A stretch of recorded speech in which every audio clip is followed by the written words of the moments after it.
வணக்கம். கதையும் கட்டுரையுமிலிருந்து அன்னபூரணி. இன்று ஒரு நகைச்சுவை கதை எடுத்துகிட்டு வந்திருக்கேன். கதையை எழுதுவர் ஹாத்திம்ன்ற எழுத்தாளர். கதையை வாசிக்கட்டுமா? என்னங்க, காசு போனது தான் மிச்சம். நம்ம வீட்டிலேருந்து பிசாசு இன்னும் போகலை. கவலைப்பட்டா தேவகி. வாசுவும் கவலைப்பட்டான். ஆமாம் தேவகி, சாமியாரும் வந்து பார்த்துட்டு போயிட்டாரு. போன வாரம் சர்ச்சிலேருந்து ஃபாதரும் வந்து பார்த்துட்டு போயிட்டாரு. ஆளாளுக்கு மந்திரச்ச கயிறைத்தான் கட்டிட்டு போகிறாங்களே தவிர யாரும் பிசாசை கட்டி போட்ட மாதிரி தெரியல. ராத்திரி ஆனால் போதும், பயமாக இருக்குது. ஏதோ ஒரு அமானுஷிய குரல் கேட்குறதும், யாரோ சரக்கு புறக்குன்னு நடமாடுறதும், கொல்லக்கதவு திறக்கிற சத்தம் கேட்குறதும் தொடர்ந்து கேட்டுக்கிட்டு தான் இருக்குது. இதுக்கு என்னதாங்க வழி? பேசாமல் வீட்டை விற்றுருவோமா? என்ன சொல்கிற தேவகி? யாராவது மூட்டை பூச்சிக்கு பயந்து வீட்டை கொளுத்துவாங்களா? நாம் பயப்படுறது பூச்சிக்கு இல்லைங்க, பிசாசுக்கு. அது சரி, நம்ம பொண்ணு நளினி காலேஜுக்கு போயிட்டாளா? போயிட்டா.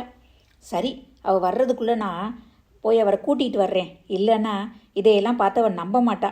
ஏற்கனவே சாமியாரையும் ஃபாதரையும் கூட்டிகிட்டு வந்ததுக்கே நம்மளை ஒரு வழி பண்ணிட்டா. யாரை கூட்டியார போகிறீங்க? இங்கேருந்து 2 தெரு தள்ளி இருக்குல்ல அந்த தர்கா, அங்கே ஒரு பாய் இருக்காராம். அவர் நல்லா பேய் விரட்டுவாராம். அவரை தான் கூப்பிட போகிறேன். பேய் விரட்ட என்ன பேமெண்ட் வாங்குவாராம்? ரொம்பவும் எல்லாம் இல்லையா, ஒரு கைப்பிடி சோறு சாப்பிடுவாராம், அவ்வளவுதான். அதனால பாய்க்கு கருவாட்டு குழம்பு ஆக்கி வை. தேவகி மூக்கை பிடிச்சிக்கிட்டா. நீ என்ன மூக்கை பிடிக்கிற? பாய் வந்து மூக்கு பிடிக்கவா சாப்பிட போகிறாரு? ஒரு கைப்பிடி தானே சாப்பிட போகிறாரு. ஆக்கி வை, நான் அவரை கூட்டியாரேன். வாசுவோட வீட்டின் தலைவாசலில் மயில் இறக கொத்தா கட்டி அதை கையில் பிடிச்சிக்கிட்டு வந்து நின்ன பாய் மயில் இறகு கொத்த தலைவாசல் கதவில் அடிச்சுக்கிட்டே தன் பிரம்மாண்ட உருவத்தையும் முகத்தையும் ஒரு சிலுப்புனார். ஹூன்ற சத்தத்தோட. அப்போ வீட்டின் மேலேருந்து தகரக்கூரையில் ஒரு கொஞ்சமாக மேலே எழுந்து தான் பழைய இடத்துலையே விழுந்துச்சு. ஆடிக்காத்தில் அம்மியே பறக்கும்போது இந்த லேசான தகரக்கூரை பறக்காதான்னு மனசுக்குள்ளே நினச்சிக்கிட்டார் பாய். ஆனால் வாசு அரண்டு போனான். அவனோட பீதி அடைஞ்ச முகத்தை பார்த்ததும், இருக்கு உள்ள உன்னோட கஷ்டம் இருக்குது அப்படின்னார் பாய். ஆமாம் பாய், உள்ள என் மனைவி இருக்கா. அப்படியெல்லாம் மனைவியை சாதாரண கஷ்டம்னு நினைக்காத. நீ எப்பெல்லாம் பயங்கரமான கஷ்டத்தை அனுபவிக்கிறியோ அப்போ மனைவியை நினச்சிப்பாரு. அப்போதைக்கு நீ பட்டுக்கிட்டு இருக்க கஷ்டம் வெறும் தூசாட்டம் தெரியும். சரின்னு தலையை ஆட்டினா வாசு. கதவை தட்டினான். கதவை திறந்த தேவகி பாயை பார்த்துட்டு, என்ன பேய் விரட்ட பூதம் கிளம்புன கதையாவில் இருக்குது அப்படின்னு நினச்சா. பாய் உட்கார்றதுக்கு தரையில் பாயை விரி அப்படின்னா வாசு. ஒரு ஊதுபத்தி கட்டு, கொஞ்சம் சாம்பிராணி, ஒரு பன்னீர் பாட்டில், 2 சந்தன வில்லை, ஒரு தீப்பெட்டி, 4 வாழைப்பழம், ஒரு தேங்காய், ஒரு பித்தளை சொம்பு, ஒரு தட்டு, 2 50 ரூபா தாள் எல்லாம் கொண்டு வாங்கன்னார் பாய்.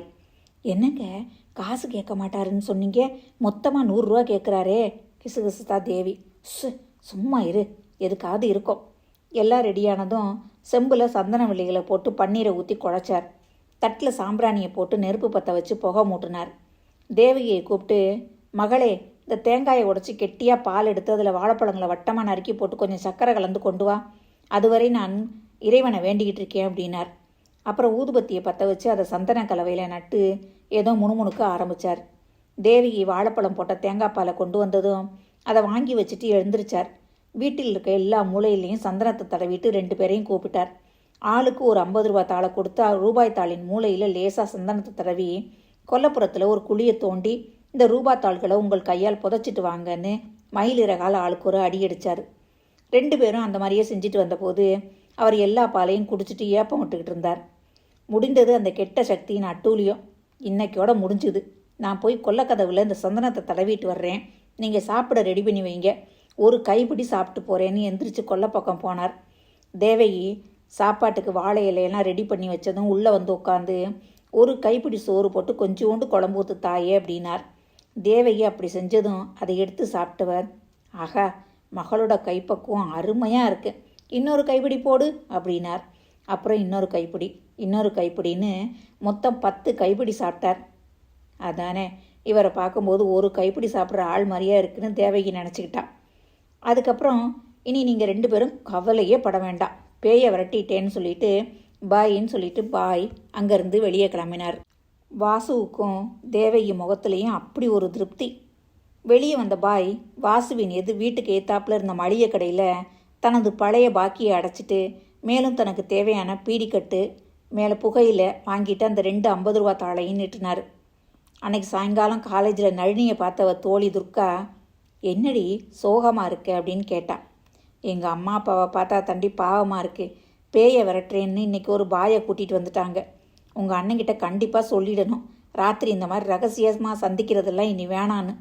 உங்கள் அண்ணன் எங்கள் வீட்டு கொல்லைப்பக்கம் வந்து தினமும் போடுற அந்த சத்தத்தை கேட்டால் எனக்கே பயமாக இருக்குது. பாவம் அவங்க பயப்பட மாட்டாங்களா? படிப்பு முடிஞ்சதும் எங்கள் காதில் கண்டிப்பாக வீட்டில் சொல்லிடுவேன். கொஞ்ச நாளாக எந்த தொந்தரவும் இல்லாதால வாசுவுக்கும் தேவைக்கும் சந்தோஷம். கண்டிப்பாக அது பாய் பேயாக தான் இருக்கும். அதுதான் பாய் வந்து விரட்டியதும் ஓடி போயிடுச்சுன்னு 2 பேரும் பேசிக்கிட்டாங்க. இந்த நகைச்சுவை கதை இதோட முடியுது.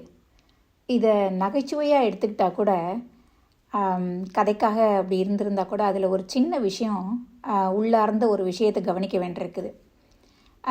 பெற்றவங்களுக்கு பிள்ளைங்க எந்த அளவுக்கு மரியாதை கொடுக்குறாங்க அப்படின்றது இதில் முக்கியமாக இருக்குது. தன்னை பெற்றவங்க இப்படி பயப்படுறாங்க, இப்படியெல்லாம் இது பண்ணுறாங்க அப்படின்னு நினச்சி இத்தனை விஷயங்கள் பண்ணுறாங்கன்றதை வந்து அந்த பொண்ணு கேலியாக தான் எடுத்துக்கிறாங்களே ஒழிய, தன்னுடைய காதலன் வந்து இந்த மாதிரியான செயல்களுக்கு பின்புலமாக இருக்கிறதுன்றதை அவங்க கொஞ்சம் கூட கருத்தில் கொள்ளலைன்றது தான் இந்த கதையினுடைய முக்கியமான நோக்கம். மீண்டும் அடுத்த வாரம் நல்லதொரு கதையுடன் உங்களை சந்திக்கிறேன். நன்றி, வணக்கம்.